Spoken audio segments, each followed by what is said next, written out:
எல்லாருக்கும் பிடிச்ச evening snacks bajji. என்னோட வேலை எப்படி செய்கிறேன்னு நான் சொல்கிறேன். நான் அதுக்கு அரை வாழைக்காய், ஒரு உருளைக்கிழங்கு, காலிஃப்ளவர் கொஞ்சம் எடுத்துருக்கிறேன். அது கூட ஒரு 200 கிராம் கடலை மாவும், ஒரு 50 கிராம் அரிசி மாவும் எடுத்திருக்கேன். ஸோ அரிசி மாவு நல்லா கிறிஸ்பினஸ் கொடுக்கும். அது கூட ஒரே ஒரு ஸ்பூன் இட்லி மாவு எடுத்திருக்கேன். இட்லி மாவு பார்த்தீங்கன்னா உள்ளே வந்து சாஃப்ட்னஸ் கொடுக்கும். அது கூட நார்மல் மிளகாத்தூள், காஷ்மீர் மிளகாத்தூள் அரை ஸ்பூனு, உப்பு, மிளகு, ஓமம் கொஞ்சம் எடுத்திருக்கேன். கருவேப்பிலை பொடி நான் பண்ணி வச்சுருக்கேன். அந்த பொடி கொஞ்சமும், ஒரு சிட்டிகை சோடா உப்பும் எடுத்திருக்கேன். அது கூடவே அரை ஸ்பூன் பெருங்காயத்தூள். எல்லாமே வந்து ஃபஸ்ட்டு மிக்ஸ் பண்ணிடலாம்.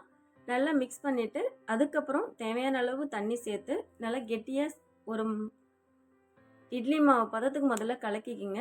ஓரளவுக்கு நல்லா கலக்கி கெட்டினஸ் இருக்கான்னு பார்த்துக்கோங்க. அதுக்கும் மேலே ரொம்ப கெட்டியாக இருந்துச்சுன்னா லேசாக தண்ணி விட்டு நம்ம மிக்ஸ் பண்ணிக்கலாம். இப்போ இட்லி மாவு பதத்துக்கு இருக்குது, லேசாக தண்ணி சேர்த்து தோசை மாவு பதத்துக்கு நம்ம கலக்கிக்கலாம். இப்போ நம்ம மாவு நல்லாவே கரெக்டாக ரெடி ஆயிடுச்சு. இதில் வந்து நான் கேசரி பவுடர் சேர்க்கல, வேணுங்கிறவங்க சேர்த்துக்கலாம். இப்போ வந்து நான் வாழைக்காய் வந்து நீட்டாக நான் கட் பண்ணலை. ஏன்னா அதிகமான ஆயில் வந்துட்டு நம்ம சட்டியில் ஊற்றணும்.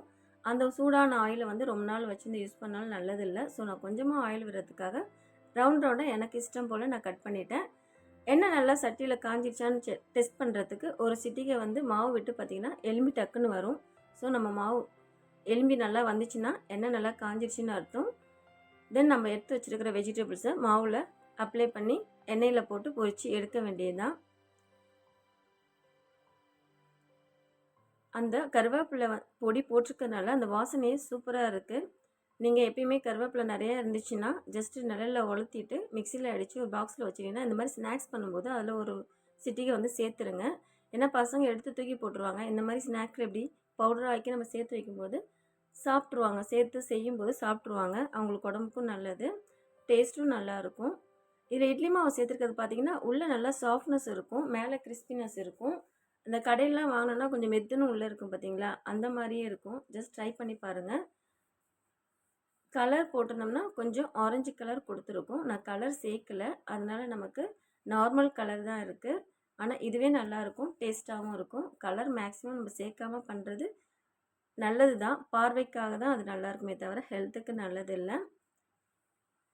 ஸோ நம்ம பஜ்ஜி வந்து நல்லா வெந்துருச்சு. அந்த நுரெல்லாம் அடங்கி ஆயில் வந்துட்டு ஸ்லோவானாவே நமக்கு பஜ்ஜி ரெடி ஆச்சுன்னு அர்த்தம். இது மாதிரி ஸ்நாக்ஸ் ஈவினிங் செஞ்சு கொடுங்க வீட்லேயே. ரொம்ப ஹெல்த்துக்கும் நல்லது, பசங்களுக்கும் நல்லது.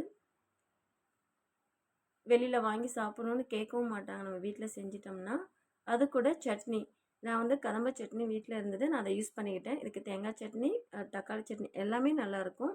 பார்த்திங்கன்னா இப்போ உள்ளே நல்லாவே அந்த உள்ளே நல்லா சாஃப்டாகவும் வெளியில் நல்லா கிறிஸ்பியாகவும் வந்திருக்கு. வெஜிடபிளும் நல்லா வெந்திருக்கு. ஸோ பஜ்ஜினா இப்படி தான் இருக்கணுன்ற மாதிரி சூப்பராக இருக்குது. ஜஸ்ட் ட்ரை பண்ணி பாருங்கள் ஒன்ஸு.